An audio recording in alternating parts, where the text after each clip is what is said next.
ఈరోజు స్థానిక మహబూబ్నగర్ పట్టణంలోని శ్రీ చైతన్య కళాశాల మహబూబ్నగర్ బ్రాంచ్ 1లో మకర సంక్రాంతికి సంబంధించిన సంబరాలు అనేవి జరుపుకోవటం జరుగుతుంది. ఈ సందర్భంగా విద్యార్థులకేమో మనం కైట్ ఫెస్టివల్ చేయటం జరుగుతుంది. అదేవిధంగా విద్యార్థినులకేమో మనం ముగ్గుల పోటీ కండక్ట్ చేయటం జరుగుతుంది. ఈ ముగ్గుల పోటీలో మనకు 3rd క్లాస్ నుంచి మొదలుకొని up to 9th 10th class పిల్లలు కూడా పార్టిసిపేట్ చేయడం జరిగింది. వాళ్ళు మంచిగా వివిధ రకాలైన మంచి వాళ్ళ ఆర్ట్ని బయటికి తీసే విధంగా వాళ్ళు ముగ్గులు వేయటం అనేది జరిగింది. ఈ సంక్రాంతి పండుగ అనేది మనం ప్రతి సంవత్సరం కూడా ఈ శ్రీ చైతన్య కళాశాలలో మనం ఎవ్రీ ఇయర్ ఖచ్చితంగా మనం జరుపుకుంటూ ఉంటాము. ఎందుకంటే రాబోయే ఇప్పుడున్న తరంలో మన విద్యార్థులకి ఈ పండుగ యొక్క విశిష్టత అనేది అసలు తెలియటం లేదు. దానిని ఉద్దేశంగా ఖచ్చితంగా మా కళాశాలలో ప్రతి ఫెస్టివల్కి సంబంధించిన వివిధ రకాలైన అన్నీ కూడా మనం విద్యార్థులతో చేపించి వాళ్ళకి ఆ పండుగ యొక్క విశిష్టతను తెలియజేయటం అనేది ఖచ్చితంగా మన శ్రీ చైతన్య పాఠశాలలో జరుగుతూ ఉంటుంది. ఇక దాని పరంగా వస్తే ఈ సంక్రాంతి అనేది మనకి ఎప్పుడు కూడా సూర్యుడు ఉత్తరాయణం నుంచి దక్షిణాయనంలోకి ప్రవేశించడం జరుగుతూ ఉంటుంది. కాబట్టి అప్పుడు ఈ మకర సంక్రాంతి జరుపుకోవడం జరుగుతూ ఉంటుంది.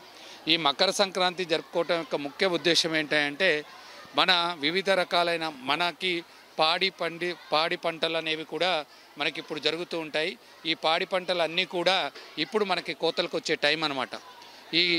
ఈ టైం వచ్చినప్పుడు మనకి ఈ పండుగ అనేది ఖచ్చితంగా మకర సంక్రాంతి అనేది రావడం జరుగుతూ ఉంటుంది. ఈ మకర సంక్రాంతి అనేది 3 రోజులు జరుపుకోవడం జరుగుతుంది. ఫస్ట్ రోజు అనే భోగి.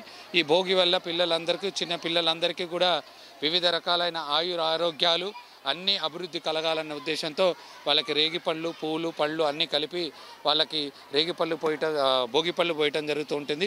అదేవిధంగా రెండో రోజు చూసుకుంటే మకర సంక్రాంతి రోజు ఏంటంటే ఈ వ్యవసాయం చేసే వాళ్ళందరూ కూడా వాళ్ళ యొక్క పాడి పంటలు సకాలంలో మంచిగా వర్షాలు అన్నీ కూడా అనుకూలించి మంచి పంటను పండించుకునే విధంగా ఈ పాడి పశువులన్నిటిని కూడా శుభ్రంగా కడిగి వాటికి మంచిగా అలంకరించుకొని మంచిగా వాటికి పూజించుకోవటం జరుగుతూ ఉంటుంది.